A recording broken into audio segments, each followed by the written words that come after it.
that's where university kind of gives you that foundational and fundamental knowledge, whether or not you're going to use it. And sometimes you can, that's a good thing. And sometimes you don't need that for the work that you're going to be doing. And application is everything.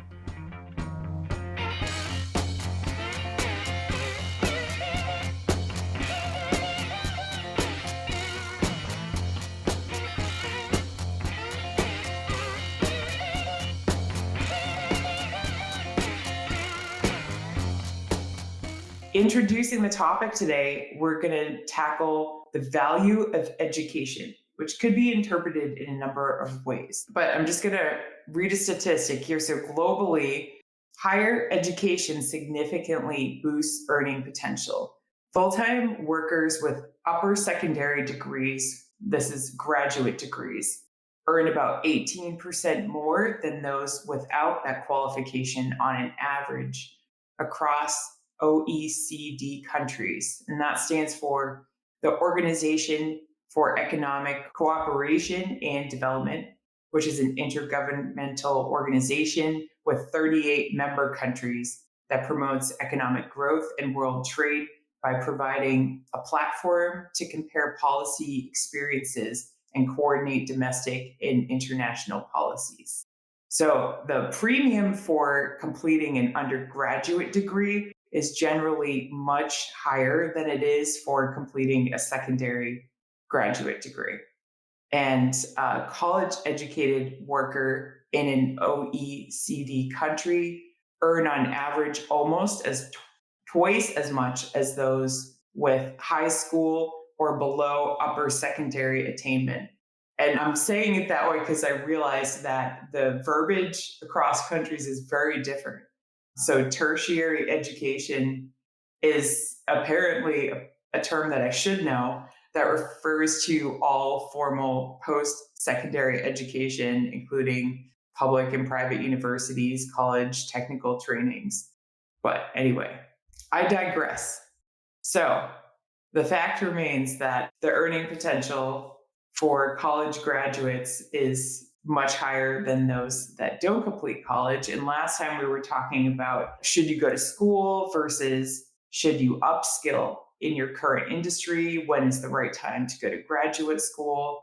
So today we want to dive into the value of education and how a country's education system is really a cornerstone of its global economic performance, and how having or not having a quality education system, especially a public education system, impacts the skills, knowledge, and innovation level of a country's workforce, ultimately influencing their productivity, their competitiveness, and their economic growth. Heavy stuff.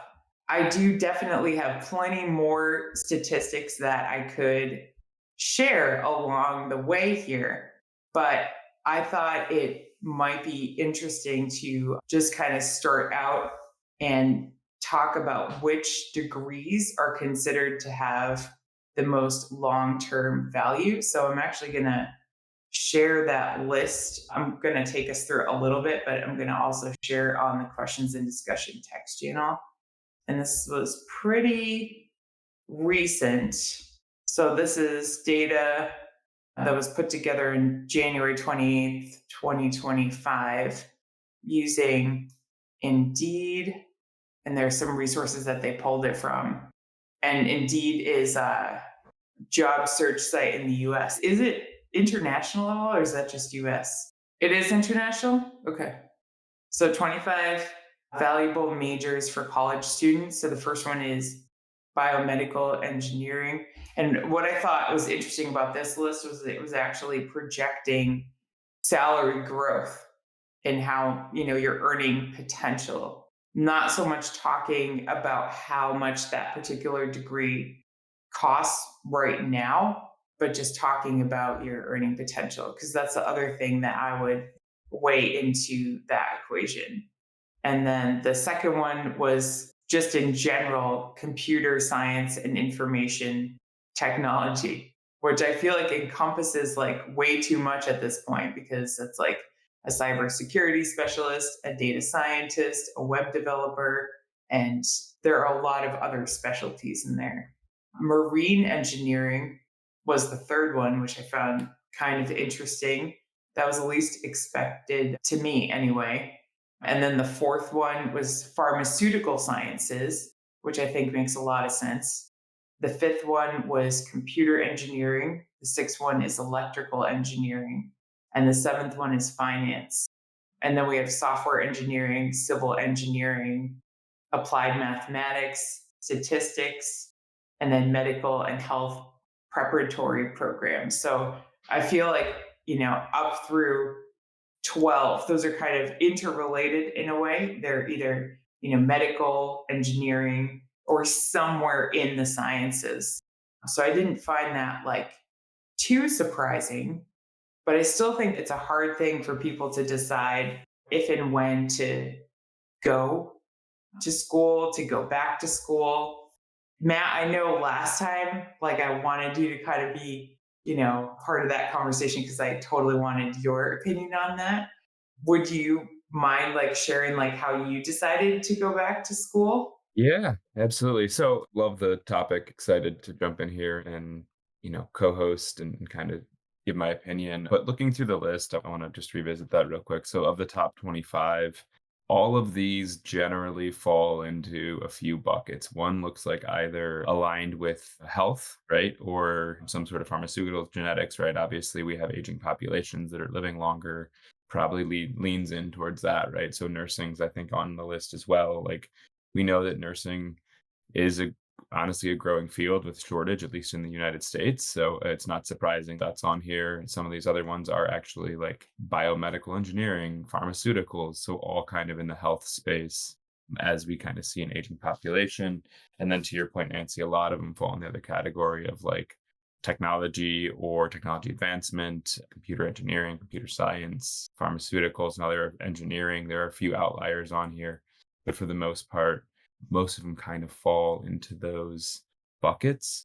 And then I'd say there's a few that kind of cross paths. So economics, business administration, things like that. So, but all of them are, to your point, are kind of interrelated. There's certainly a Venn diagram that could be drawn between the different areas here, which is interesting to see that these are kind of the top 25 growing professions.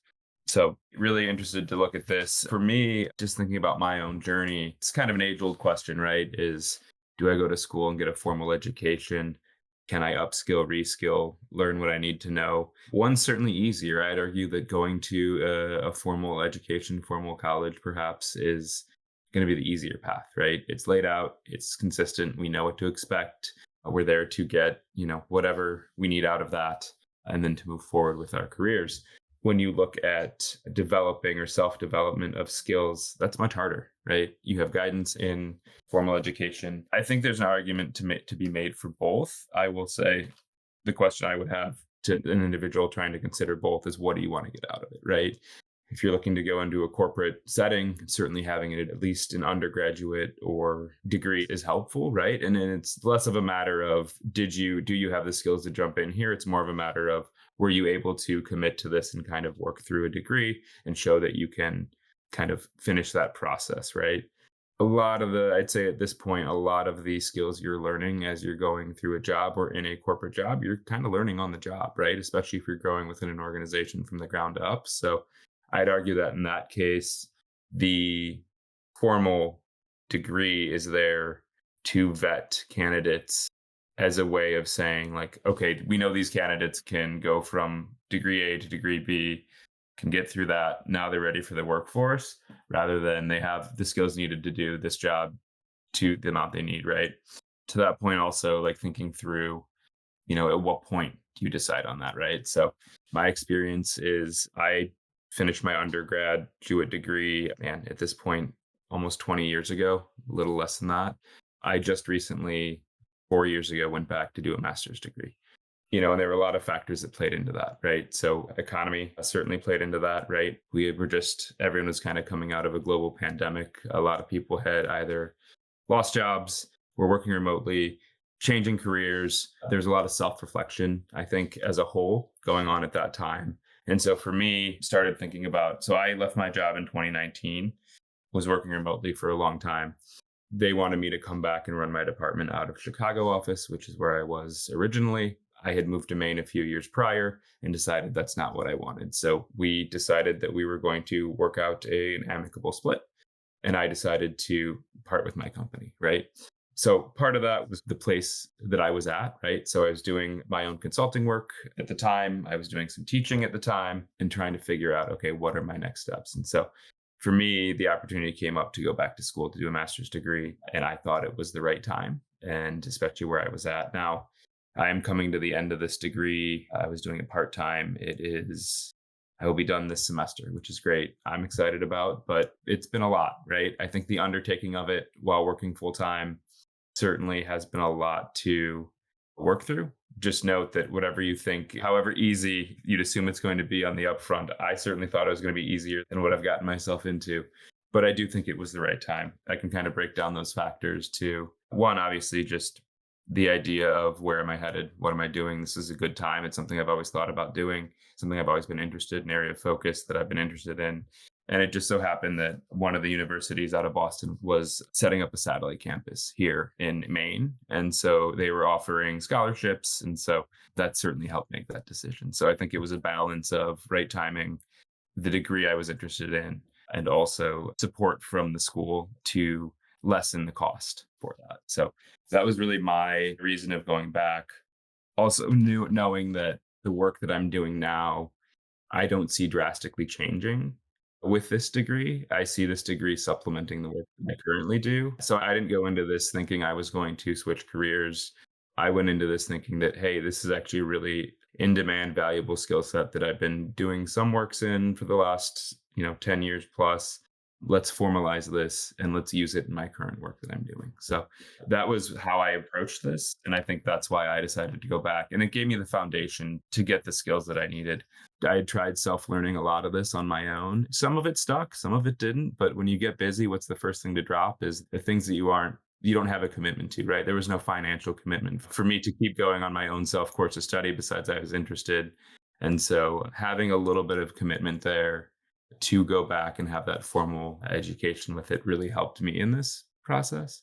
And I know that's not for everyone. Some people are like, nope, I'm going to learn this on my own. I'm going to go do it. It's great. But that was mine. So, was there any financial result in me, going further down this career path and possibly earning more? Or is it just the accountability of, I wanted to make sure that I mastered these skills and this was how I was going to do it? Yeah, a little bit of both. I mean, I think there are certainly opportunities. I think it opens up more opportunities, right? Potential in compensation, maybe, right? May see a slight bump because of this. I just think it opens up more opportunities. It's certainly a skill set that in my work isn't really specialized, right? So there's not a whole lot of folks that are looking at digital transformation, operational effectiveness from kind of like a data science lens. I mean, there are, but it's few and far between. So having that like really deep, knowledgeable background of organizations, operations, digital transformation, and being able to apply another lens of heavy quantitative analysis has been a huge help in my career. And I think it's just opening up more opportunities. Sure.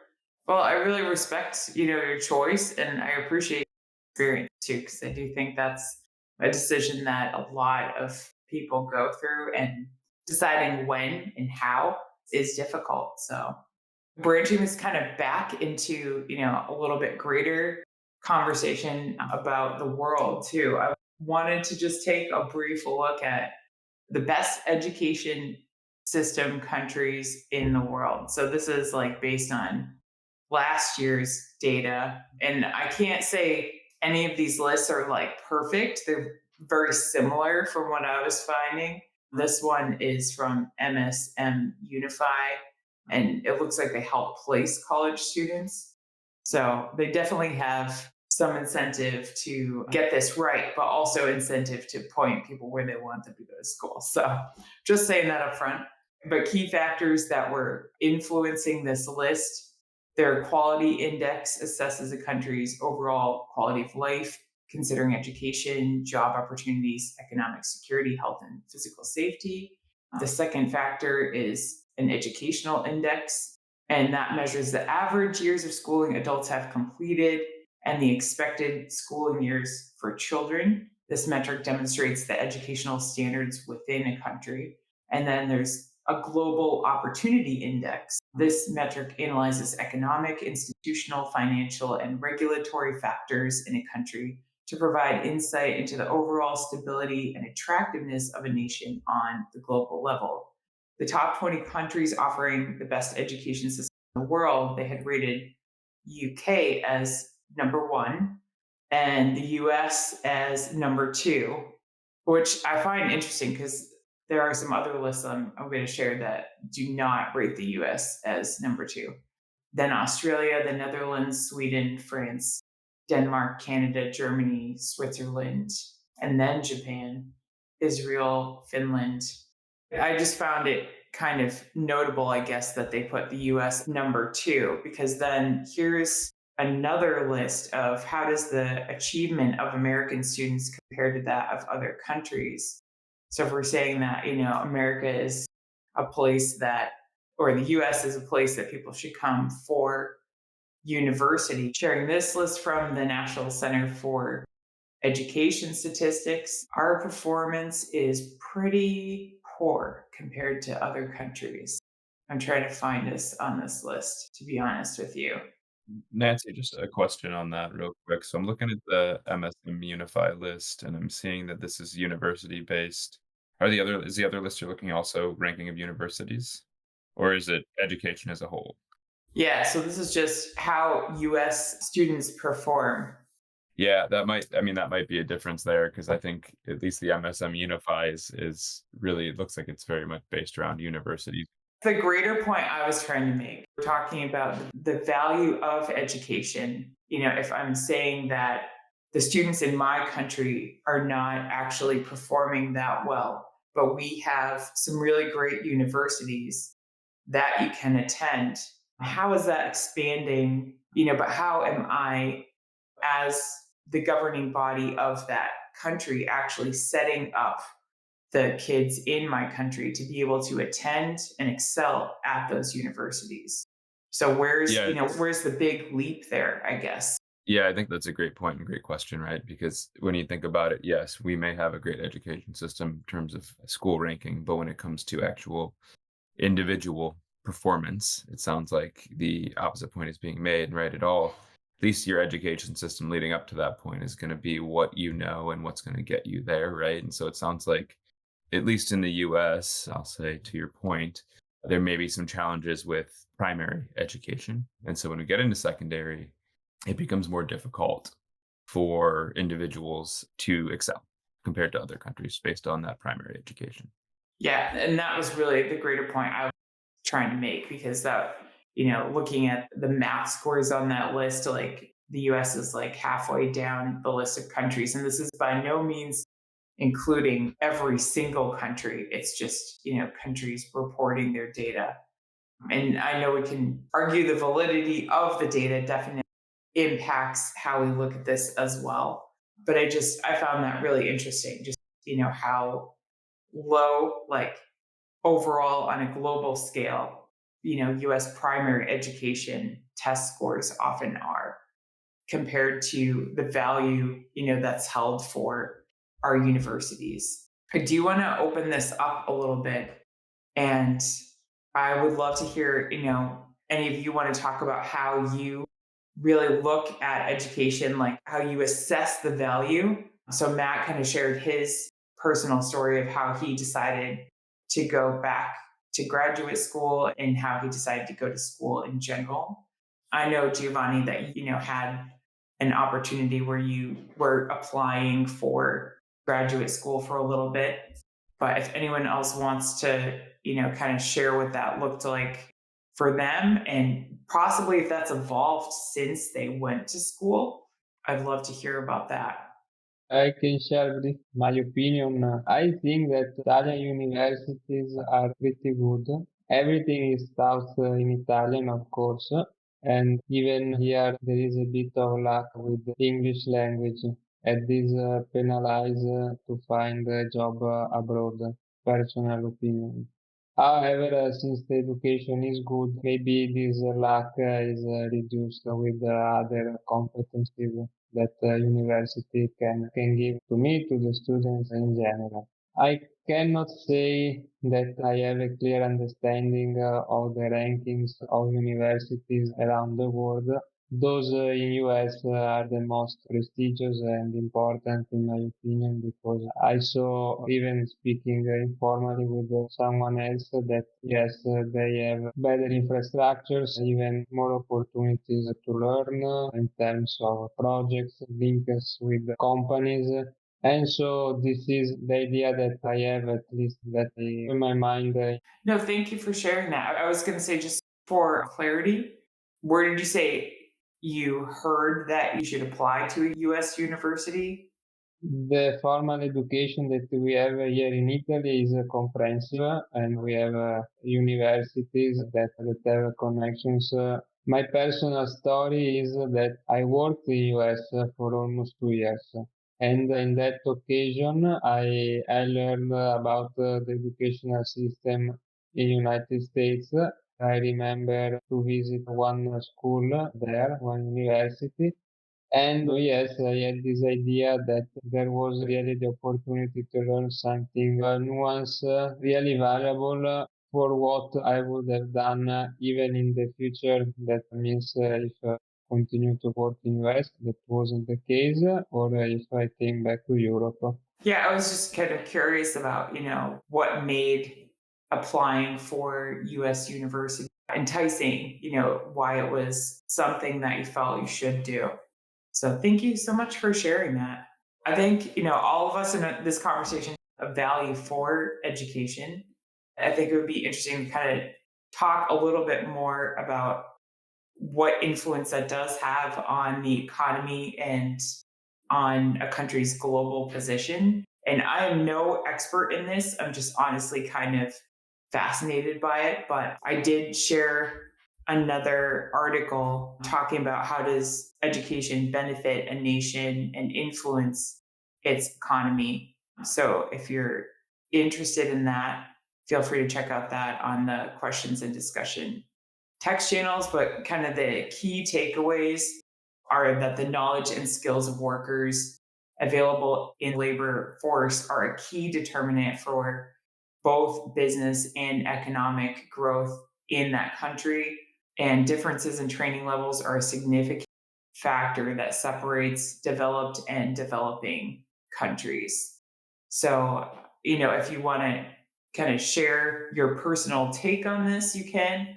I am, just going to point to the fact that US government is essentially trying to shut down our public education system. So I'd be really open if you want to share thoughts about the ramifications of that, what you think that's going to do to our future, not just in our country's sense, but also in a global sense, because the US has been regarded as a place for people to go to university. Do you think that we can hang on to that reputation while gutting our public education system? I know it's a big question. There's not a right or wrong. This is an opinion. So I was actually literally just looking at an article here. It's a US News and World Report article. It says these countries have the most well-educated populations. And just the list it's fascinating to kind of take a look at. So number one is Japan, number two is Sweden, number three, Switzerland, then Germany, Denmark, Canada, Norway. So really what you have here is you've got Japan, economic superpower. Yes, they're a little bit on the decline, but it's a country that is, well known for manufacturing a large number of important goods. And then you've got some banking powers. Germany's obviously known for engineering. So what you see here as you go through this list, and I will just continue to go down real quick here. Interestingly enough, so far, the US is not on it. So I see Finland, Australia, United Kingdom, France, Belgium, Austria, New Zealand, South Korea, Luxembourg's ahead of the US. Interesting. What you see is these countries that typically are at the top of this are, high performing countries that have kind of done really positive things for the world in some facet. Like I said, whether it be financial services in the case of like Switzerland, for example, or engineering in the case of Japan, Germany, etc. There's certainly a through line between education and that. The other thing that's interesting to me as I go through that list is many of those countries that are at the top of this are amongst some of the happiest countries in the world, especially those European countries. And so is there something to be said for, correlation isn't necessarily causation, but at the same time, those people that have taken time to educate themselves and learn about a variety of different things, are they living more fulfilling lives? So I could get into all the politics and everything that we could talk about with the US and everything that's going on right now, and I'm more than happy to. I found that to be kind of a fascinating point. Thank you so much for sharing that.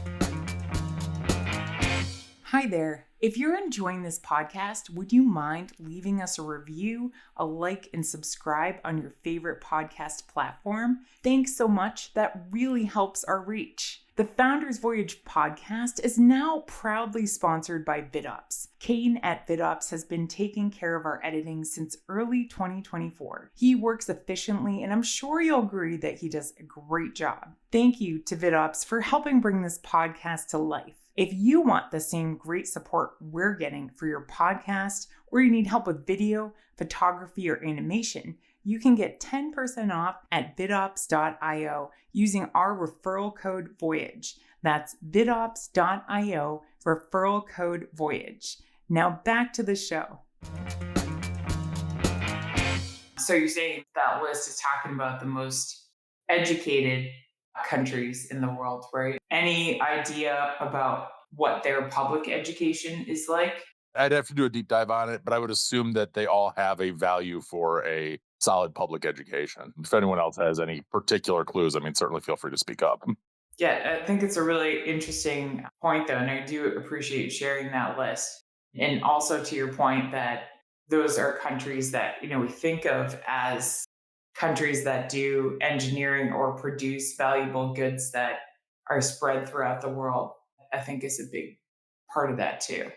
Does anyone else want to share their opinion on, what they think the value of public education is perhaps in relation to university education, even if it's, your personal experience, that's okay too.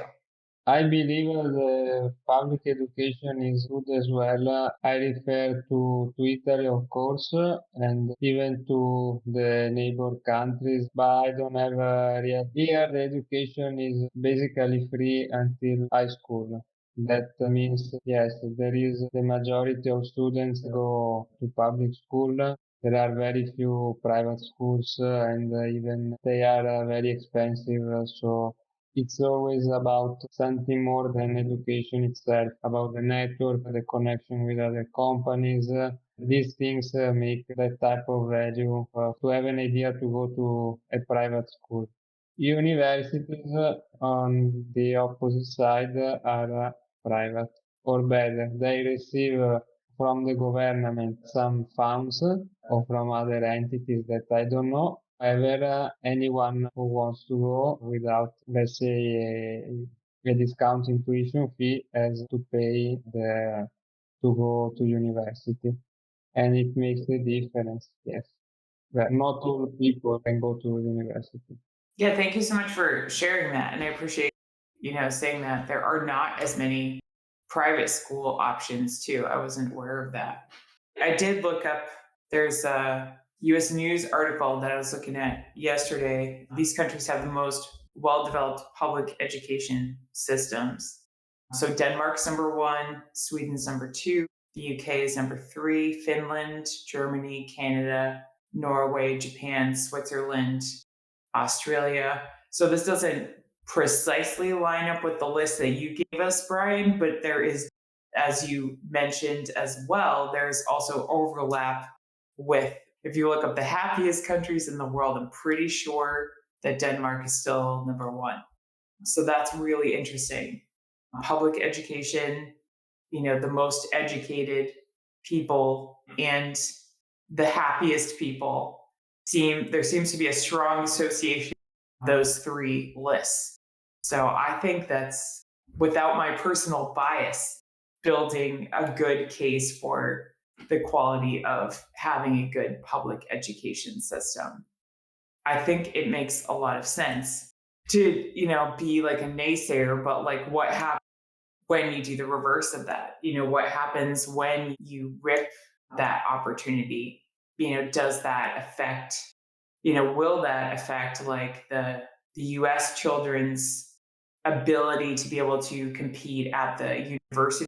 Will US universities still be able to maintain their reputation, their quality of education, and their competitiveness? I think we're going to see a lot of opinions come out in the next couple of weeks about that. But I definitely think that it's going to change everything personally. And then how does it also change our country's economic position too? So I don't know even what I should look up, to find out like how this education system, can be directly project its economic position. But in all the reading that I've done, there's a strong association there. I don't know how it can not. How would you look at that, Brian, if you were to try to think about how a country's like education gives it economic bargaining power or place? Yeah, so I mean, there's a couple things I'd be thinking about. One is, education, the impacts on educational changes today aren't going to be felt for probably 15 to 20 years. It's what's considered a lagging indicator, right? So changes to, educational curriculum today are going to go through the process and you'll see the results of that as these, generally kids get into the workforce, right? So even though there's a big uproar in the US today about things that are going on with the Department of Education, for example, right? We don't exactly know what that's going to look like as far as will our kids be smarter for it? Will our kids be worse off for it? I think all of us have ideas on that. I think there's reason to believe that there's validity behind them, but we're not exactly going to know where this goes until then. Now, the other thing I would say is this: the US is in kind of a precarious position to begin with, right? So we have an aging population. So there's more people dying off than there are people being born at this point. But if not, it's very close. We have a lack of value for education, generally speaking, backed up by the list I just shared. The fact that we're not in the top 20 should be concerning to anyone that lives in this country. And the fact of the matter is that there are other countries right now, China, India being two really specific examples of this, that are taking the technology piece very seriously. We've seen China come out with an AI tool in the past 2 months that can blow away what some of our top technology can do. It still has plenty of work to do. I'm not going to try to say it's an exact competitor to like an open AI, for example, but it's damn good at a fraction of the cost.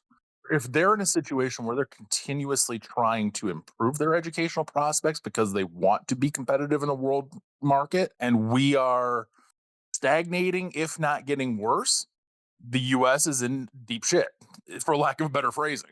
And really, what you don't necessarily want people to just come to your country for your universities. You want them to want to stay, right? And make products and make companies. You're not necessarily trying to train your competitors' people, right? You're trying to train what who are hypothetically your own, if not people that are closely aligned with you in values. And so, yeah, I think education's going to be in a very strange spot for the next 5 to 10 years now, just based on what's happening right now. And it's going to take a lot of people, politicians for one, certainly educators as another, having a desire to work together and actually build something that can get us out of the rut that we're in. And I'm being US centric right now because we're kind of seen as that superpower, if you will. But the reality is that there's plenty of places that are catching up really fast. Well, and I think this is also like my acknowledgement. Being seen as having good universities is not the same as really having like that global shaping power necessarily. It could be, but you have to, and it's like any college town that we think of too. This is again like a US term, but like, people move there, they go to school, and then they leave, and that population suffers as a consequence of not having those young people enter the workforce. Let me give you a little bit of a different perspective on that particular point, right? So, Michigan State is where I initially went to school, and East Lansing, Michigan there's not a whole lot going on. There's a lot of cows just outside there. Yes, it's near Lansing, which is Michigan's capital, but beyond that, it's a lot of farmland, right? But on its own merit, there's not a lot going on. However, because that university's there and has been there for 150 plus years, whatever the date is, I can't recall exactly off the top of my head. There's a constant influx of 40,000 people coming in and out of there every single year until the school doesn't provide the value to get that number, right? So, our friend just decided to go get an MBA through Michigan State University. That's the case of a lot of these places. Bloomington, Indiana, where I got my master's degree, it's kind of a similar situation, right? There's not a whole hell of a lot going on in that part of Indiana, except for the fact that a college town is there to create its own, little insular economy. So that you'll see that a lot, especially through the Midwest, a lot of just kind of small towns that are entirely sustained by those schools. As someone who went to Purdue and had a brother that went to IU, absolutely can relate to there being nothing around there. No shade to any of those towns. I've been to No, all of them, absolutely not. Absolutely but not. it's It's just corn. You're yeah, basically talking to corn if you walk 10 minutes out of there. right. Is that Again, what there's makes them affordable? Probably, at least at the time, right? A lot of these are land grant universities where they were literally put there with the intention of giving that place a reason to have an economy. It's interesting though, basing an economy or like higher education, and I'm realizing that may not work for the US in the long term, but I'm no expert. Yeah, no. I think you bring also that's an interesting question there is like, is that why it's affordable? And I think that's another thing that we haven't gotten too much into is like the cost of education, right? What is the cost benefit on education? And thinking about the not just like the tuition cost itself, but like the cost to move somewhere, to uproot your life to move somewhere for 4 years to try and or however many years, right? 2 years, 4 years, depending on where you're at, maybe less, maybe more, depending. But just thinking about what that is, even to the example that Brian made about Michigan State or Purdue or IU, those are all state funded schools. And so if you are living in the state, you get cheaper tuition than out of state, where out of state tuition can be, I don't know, 3, 4 times what in state is.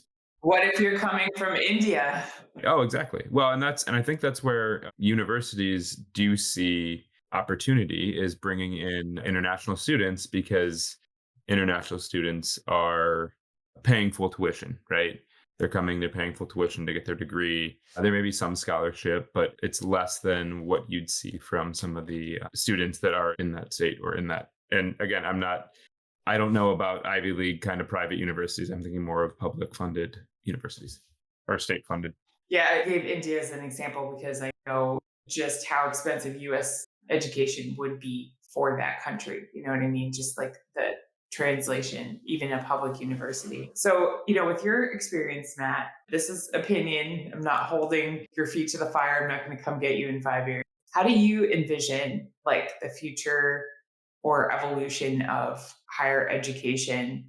How do you think degrees or classes we're willing to give time, energy, and money to will sort of evolve in the next 5 to 10 years? And really, what I'm trying to get at is, and I think we've seen an evolution, for last time we talked about this topic, we were talking about certificate programs, like people want shorter programs or people want virtual programs. So, any projections that you have are valuable. Yeah, absolutely. So it's funny, while we were kind of talking through some of these points, I was looking at just different generations in education and value of one. Certainly, we can validate or invalidate sources, but as a whole, what I found was that younger generations are actually want more education. They want to keep learning, find more skills.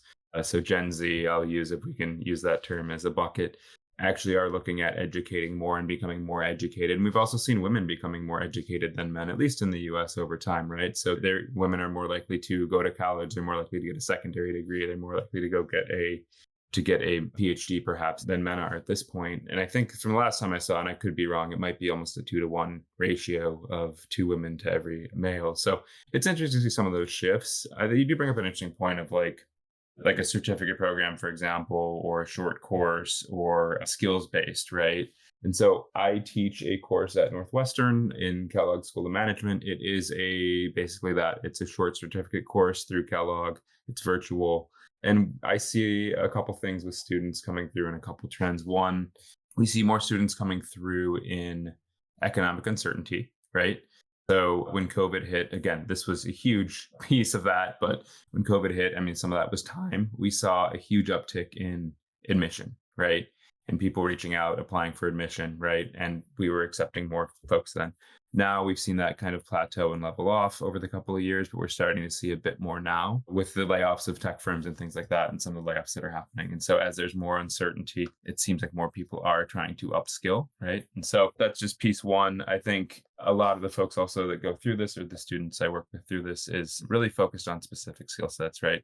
They may have experience in marketing as a whole, but want to get specific into digital marketing, right? Want to learn the skills that are going to be applicable for the next 5 years, the next 10 years, right? And then we get people that are entrepreneurs and are like, hey, I am starting my own company. I don't know much about marketing. I know I need to know this. I could hire someone, but it's cheaper for me to go through this intensive course, learn what I can, start on my own as I'm building this out, and then I'll end up hiring someone. But right now, I can't afford to hire someone as a full salary or part-time salary to do this. So I'm going to learn those skills myself.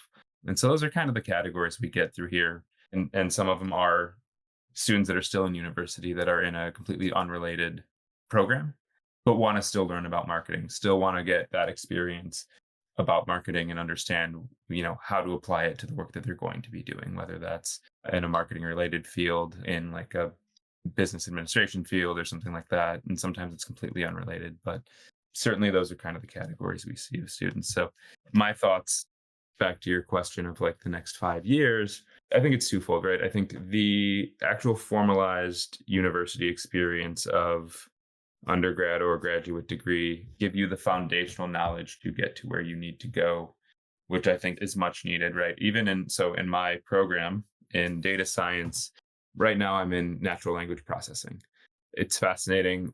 It's probably the most interesting class I've had. It was one of the reasons why I did go back to school. For me, I really want to understand how we can put some data behind irrational behavior, right? And so a lot of that comes through text, and a lot of that comes through people's feedback and verbatim. And so really interesting in that piece. But if I didn't have the underpinnings of machine learning, if I didn't have the underpinnings of statistics for getting to this point, well, I'd still be able to do it, right? I could, we can learn how to do this on the fly, but I wouldn't know if I'm doing it well. I wouldn't know how I'm doing it. I won't understand how natural language processing actually works without really understanding the fundamentals. So I think that's where university kind of gives you that foundational and fundamental knowledge, whether or not you're going to use it.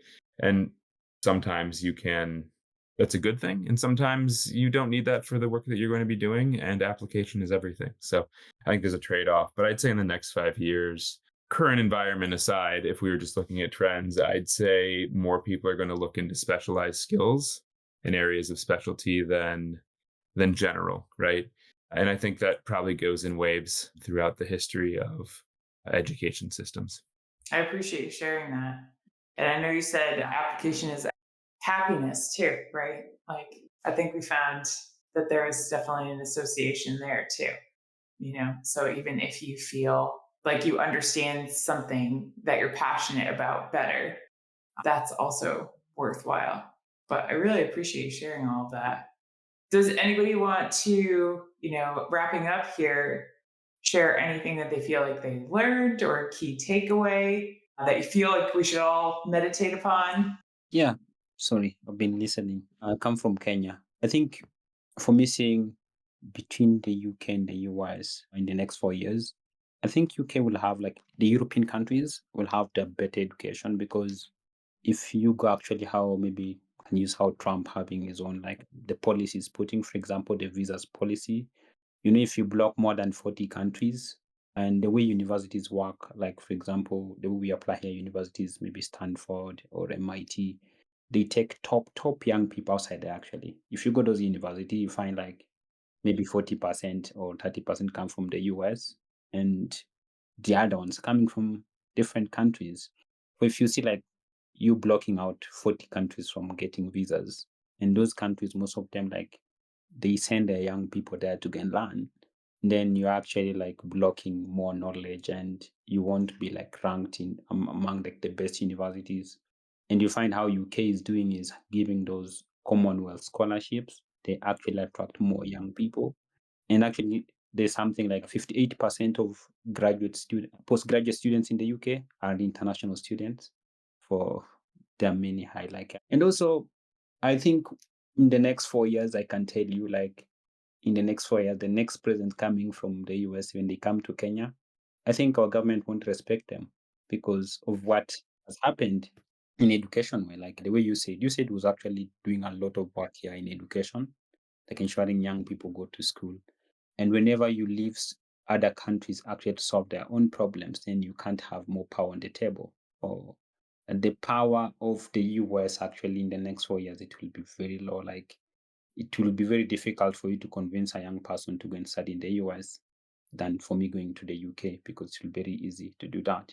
For to have a big impact, that's what I'm seeing because I work in education sectors. Even now, young people who I work with an agency, we have a program where we actually young people who want to can study abroad. Some of them are like, "Hey, I can't go to the US." And what does it mean? The US is losing a lot of funds, is losing a lot of money, or the way these big universities have been structured, they have been structured to get the best. They get a lot of their funds from international students. Here, most people who are rich in Kenya, they don't take their kids here. They ensure like they take their kids in the US, in the UK, and they never fail to pay the tuition fee. They don't use the grants, they don't use what. And that's actually what's making the UK actually to get more money from the education sector. But it might affect a lot somehow in the next 4 years for people who have been saying like, okay, all the policies actually, the way we always do is actually it has made us people from different organizations coming together in Kenya. How can we solve our own problems so that we can weaken the power of the US when they come to our table? If actually I can tell you if Trump today comes to Kenya, that respect he had, like, okay, we can work this, it's actually down because they were using the USAID. It was like, okay, I will just like kick off the funding. And the president, I say, yeah, okay, sorry, we can't do this. But now it's like we're going to the table with the same vote. Like, yeah, if you have one vote in terms of, for now, people will respect actually the UK, German, because this is where we are sending all our young people compared to the US. And that's something. And for me, seeing the way the US education was very like, yeah, for me, someone going to Stanford, for example, it's not just about Stanford, it's about the Silicon Valley, which was there. And for now, remember, many companies are actually being built outside Silicon Valley. Or it's also losing its own value of that value being there. And that's also like seeing other countries coming up with startup, for example, like the UK, which is leading in financial, actually like the financial world, the UK is leading because all the financial big companies are coming from the UK. Or it's a battle in the next 4 years, maybe until maybe Trump will try and think. If he doesn't think, actually has lost a lot outside there. I can tell you I'm from Africa here. He's losing a lot because one, actually some of our minerals we are like we're saying, the US can't actually take our minerals now. We rather do this. You rather do this or do this. It's losing a lot in Africa, a lot. It won't impact you today, but it's going to impact the US in the next 3 years. And it will be very difficult for them to raise more money from Africa in terms of raw materials. And also like, yeah, because we have been having more scholarship going to the UK, to the US. And most of our young people who go to the US, they don't come back. They work with those companies. Therefore, in terms of resource and also those young people who are actually like these are the most skilled young people. They stay in the US, but now they will be staying back in our country or to work for our country. Oh yeah, it's a battle there. I certainly love that perspective. And I think, one thing that really kind of resonated a bit was thinking about the reputation of some of these universities, right? So to your point, if international students aren't coming in, if we're not actually getting the best of the best, for example, to your point at the Stanfords or the MITs, because we just can't, right, based on policy or what have you, to your point, you're gonna start to see a decline of a talent coming out of there. That talent's then going to other universities. So you are gonna see some shift. I'd agree with that. You're definitely gonna see some changes over the next few years on where talent is heading, right? And where it's staying. And I think to that point, I thought we also made a really good point of like, and Brian also made the same one a little bit earlier, was that not everything is centric to the US as it once was, right? Like there are companies coming out of China, out of UK that are far and above in some ways than tech companies in the US. And so we're seeing that shift already, and it'll be interesting to see how that transpires over the next 3 to 5 years. And also, I'm so excited to just hear, what you shared about how far Kenya has come to in its independence, and that there are opportunities to have your people educated, obviously in Kenya, but also internationally, and that you're not reliant on the US. I'm really glad that the UK has that program too. That sounds awesome. So thank you too for educating us about that. I appreciate that. I have one further question. Sorry, it's just interesting. Wyclef, you mentioned, are you seeing more students or younger generations in Kenya getting educated elsewhere and then coming back or staying in the UK? I know you touched on that a little bit, but it'll be interesting to see because I feel like we're seeing a lot of, at least what I'm seeing in the US, is a lot of international students are coming to the US, getting the degree, and they're either trying to get a job here at one of the top companies or they're going back home to work at a company there to wherever that may be. And so just curious about your perspective on that. Actually, I'm someone who is actually fighting brain drain for we have a program. For what we do is we have a program, all those young people who are going to start outside the country. For I work with also with the British Council through their Commonwealth scholarships. For what we do is we need you to go there and study there. So it's like in every contract we have like you must come back home. But it's now becoming natural because one, people for now, like young people, they want to go up there, get knowledge. And number two, they want just to get skills in terms of I want to work there for 2 years. And after just 2 years, they come back because the thing is they have seen like, there's more opportunities in Africa actually compared to being in the UK. Because if you're as international students being in the UK, it will be very difficult for you actually to even start a company, like passing all through those law and everything for you to be a UK's. Or and these young people, the young people who want to actually to be, they want to make capital, they want to make money very early. And being here, there are many problems and opportunity to work on. For the numbers where, for example, if I go, maybe I go to Oxford and then I do my law there. If I come back here, I'm 100% guaranteed to get a job. For they're guaranteed there to get a job because of that prestigious going to Oxford. When I go to Stanford, when I come back here as an engineer, every company will just be like, yeah, I want to be part of you. And there's this also diversification, like of companies having offices. For example, Google have just opened an office in Nairobi and they want more engineers. For young people are coming back their country because at the rate at which, like, for now, that's what the government is doing, and that's what also we are doing, is to not have these issues of deportations the way Trump is doing. Like, young people went there to study and then they got the opportunity, then you're being deported. Now, they feared, for now, they feared being done that. They're coming back, actually, I can tell you, like, most of them are coming back. And most of them are coming up having startups, putting startups, and we are working just together to ensure we just protect them. But the reality is, the only thing we don't have here is just one.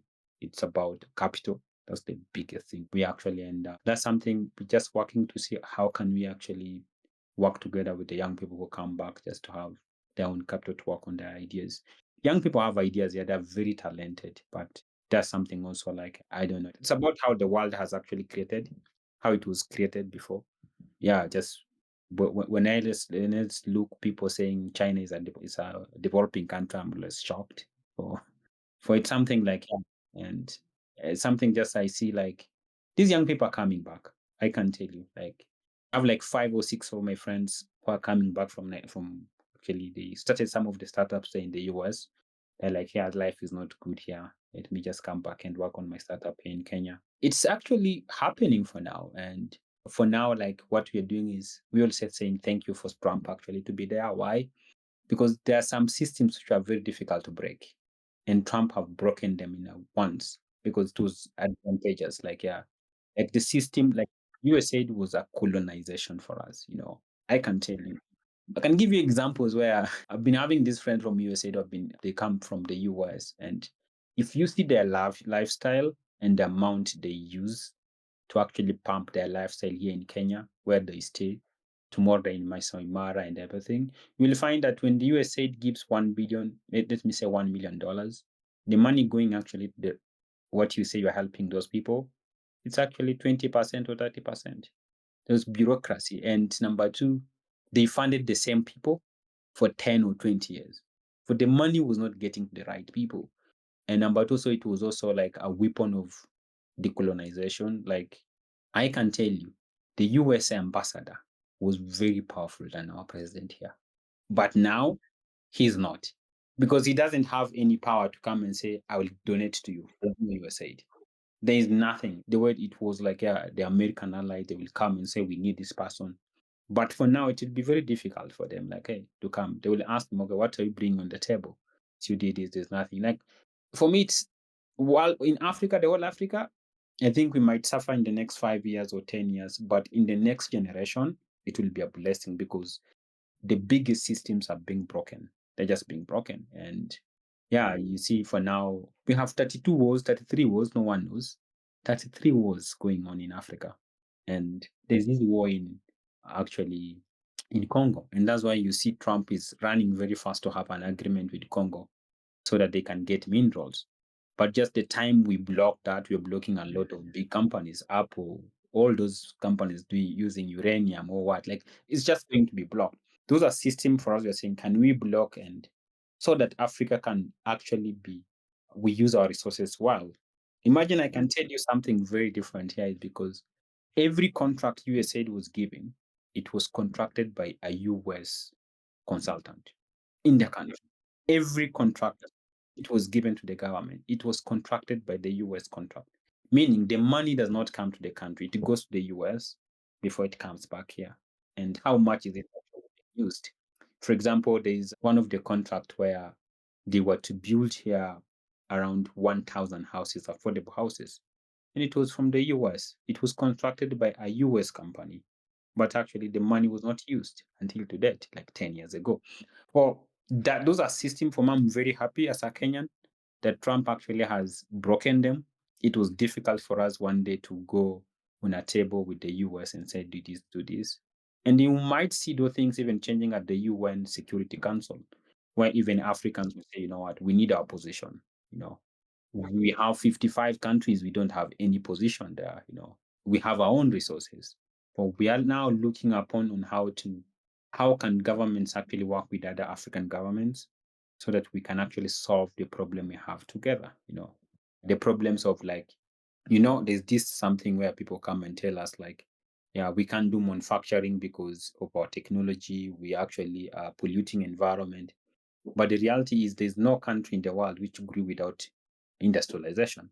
Or they stop us because of something called climate action. For in Kenya, you can't put a big company which produces a lot of carbon.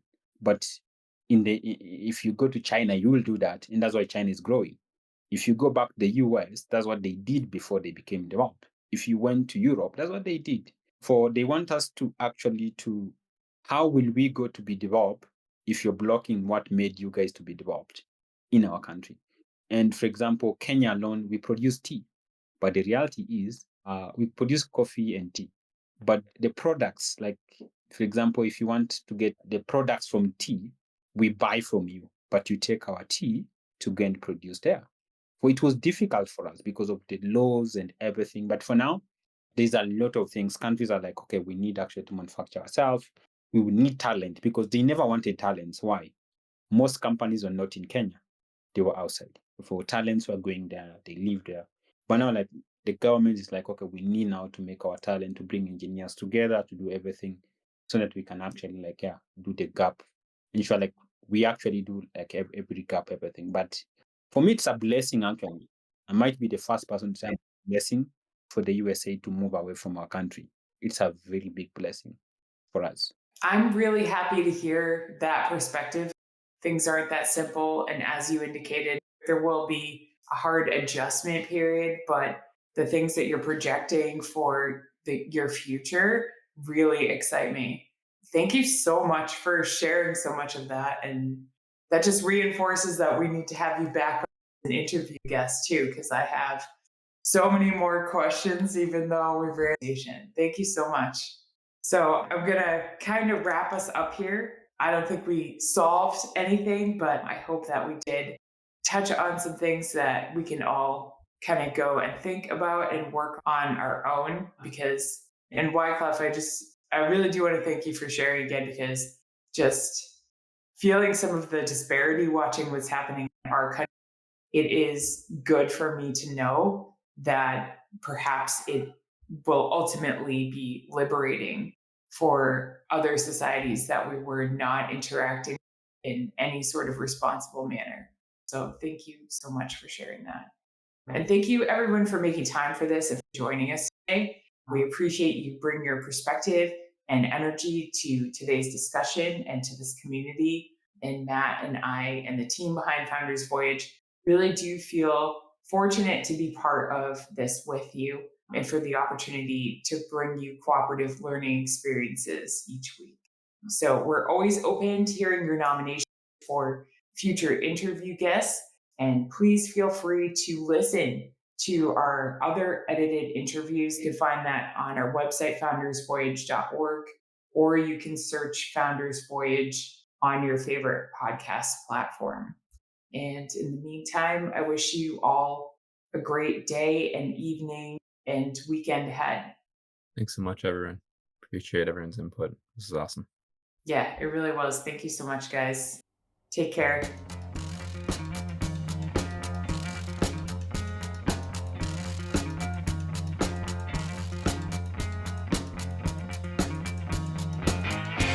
You've just finished another episode of Founders Voyage, the podcast for entrepreneurs by entrepreneurs. The team at Founders Voyage wants to thank you from the bottom of our hearts. We hope you enjoyed your time with us, and if so, please share this with someone else who might enjoy this podcast. You can also support us by leaving a review on Apple Podcasts and Spotify, and by donating to our Patreon. Outro music today is Something for Nothing by Reverend Peyton's Big Damn Band.